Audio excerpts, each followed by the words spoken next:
Hi, I'm Cheryl.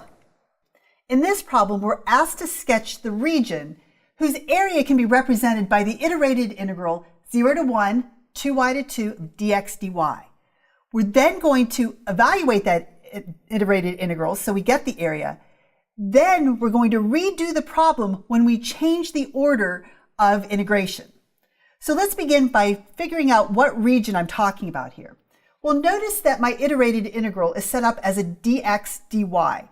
I'm looking at it as a horizontally simple region, which means my representative element is going to be horizontal.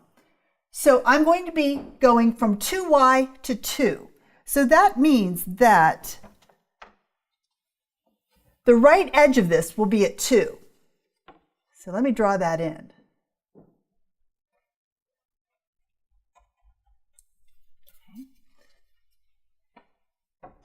Coming from this side, I'm going to be starting at 2y. Now remember, when I'm using a horizontal representative element, the distance from here over is an x value, but I need to write it as a function of y. So what I know then is that x is going to equal 2y.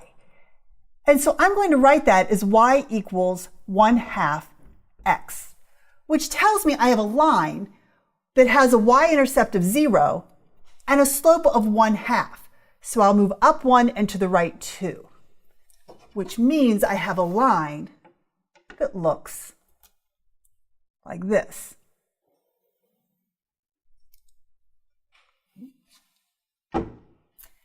Then after I use my representative element, I can see now that inside integral is going to be going from 2y to 2, exactly the way my iterated integral is set up.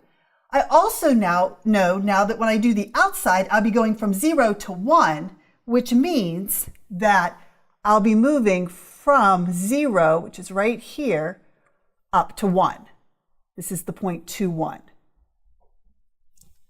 So I'm looking for the area of that triangle. Okay, so let's go ahead and do the iterated integral.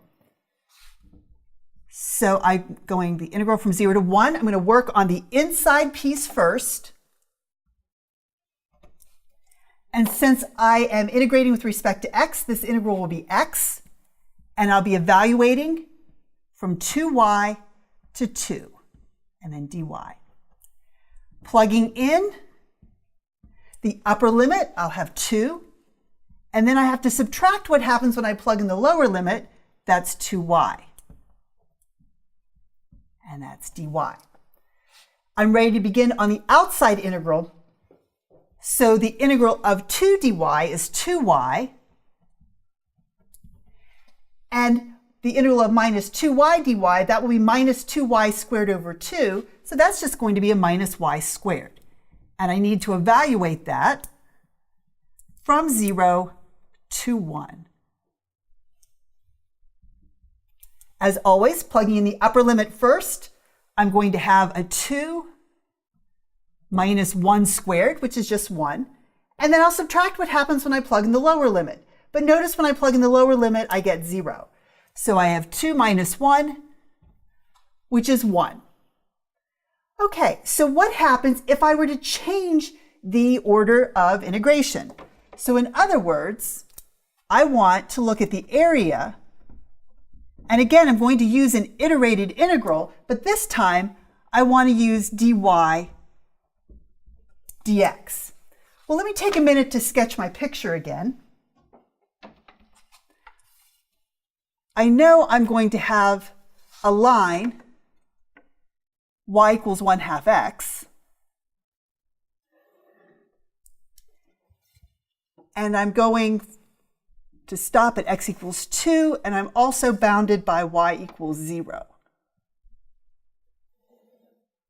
So the picture hasn't changed.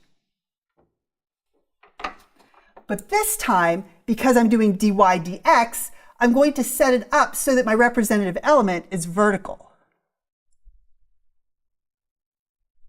Okay. So now, to start with the dy, I'll be going from 0 to y. However, I want this to be a function of x. So instead of writing a y, I'll write a 1/2 x because I know that y equals 1/2 x. Once I have this representative element created, I'll be moving from 0 to 2. Now that I have it set up, I just have to do the iterated integral. So I'll begin by rewriting that integral from 0 to 2 and integrating the inside piece. So the integral dy is just going to be y. I'll evaluate that from 0 to 1/2 x dx. So I've got the integral from 0 to 2. Plugging in the upper limit, I'll have 1/2 x. Plugging in the lower limit, I have 0, so I subtract 0. So I end up with 1/2 x dx. Working on the outside integral now, this is going to be 1/2 x squared over 2. So that's 1/4 x squared, evaluated from 0 to 2. Plugging in my upper limit, I'm going to have 4 over 4, which is going to be 1, and I subtract what happens when I plug in a 0, which is going to be 0. My result is 1. Notice it didn't matter what order I did my integration in, the result was 1. And remember, we're dealing with area, so we're talking about 1 square unit. I hope that was helpful. Thanks.